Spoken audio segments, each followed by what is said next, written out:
again. It must be time for our bedtime story. Sorry, I was just taking a little bit of a nap then. I've got a really tiny book to read to you today. And I wanted to read you this story because it's about friendship and about God looking after people. And it's called Ruth and Naomi. Maybe you know someone called Ruth or Naomi. Ruth lived with her mother-in-law, Naomi. They had a hard time finding enough to eat. "I'll return to my own country," said Naomi. "Perhaps I'll have more to eat there." Naomi was from a town called Bethlehem, many miles away. But Ruth didn't want Naomi to travel on her own. "Where you go, I will go," she said.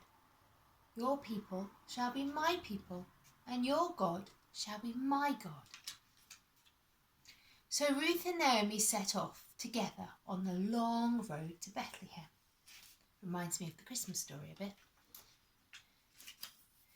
They arrived at a harvest time. Farmers were gathering grain. "Go to the fields," Naomi told Ruth. "Hungry people can pick up grain." Early in the morning, Ruth went to a field. It belonged to a farmer called Boaz.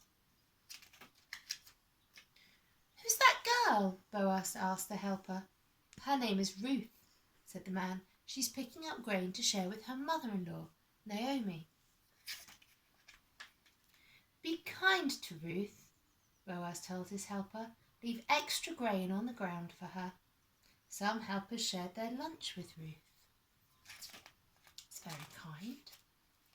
Ruth went home to Naomi with a basket full of grain.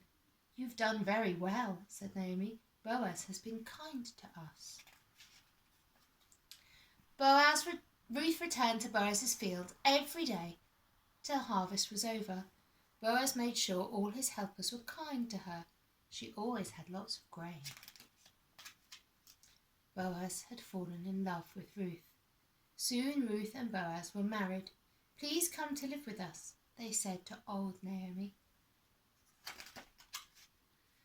Before long, Ruth and Boaz had a baby. "Thank you, God, for caring for our family," they said. The end. I like that one.